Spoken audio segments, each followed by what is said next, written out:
Today we're going to talk about the truth about the Rainbow Bay dirt pile, okay? So the dirt pile's right over here, covered with the black plastic and the white bags over here. And we're going to explain why that's there. Okay, so you see all these shells here? Okay, we own swimming? Yeah. Come on. They're out of this layer right here. You see this layer? See the shells? Yeah. Come over here, you can see it clear. One it's a constant layer. See this? Yeah. I found layers like that in the desert before. So this is Yeah.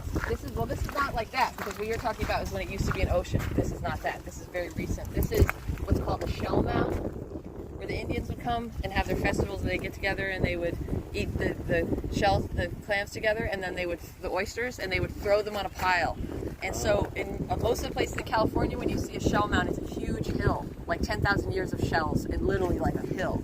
Here, it's not a huge hill because the bay, periodically, like every 300, 400 years, comes in here and rinses stuff out. So it's a thinner layer, but still this would take a long time to get here. So this was a Miwok shell mound. Okay, so this is where they would come and get together. So over here, where the dirt pile is, about like 20 years ago or so, a skull was found there. And Smithsonian came out and they confirmed it was a Miwok skull. So what we believe is that there's an actual mass grave over there where a bunch of Miwoks were slaughtered and killed and buried, and that the town brought in this dirt to cover the bones and do what they call a quick compost. They were claiming that was for toxic waste, but you don't compost toxic waste.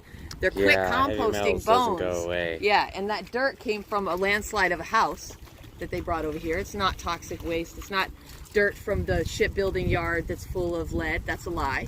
So what we want is we want that dirt tested because we know it's not toxic. And right now they're trying to say it's toxic and move it and move us so they can move the dirt.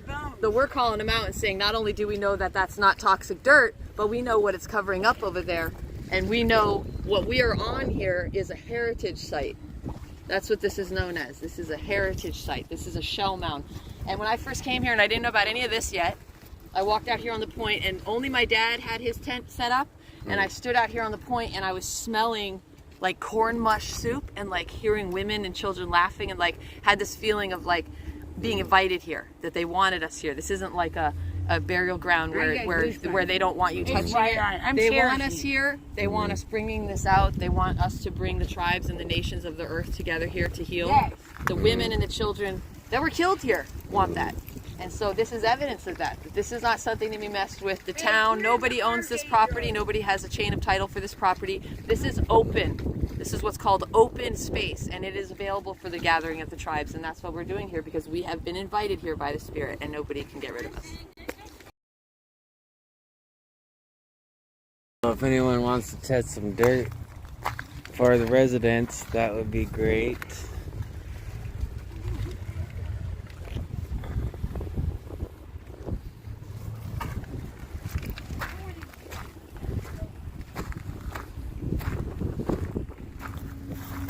I heard they put it here because they ran out of funding and they're gonna do it to the whole thing. I also heard that they found some Miwok skulls and they couldn't keep disturbing the dirt after that.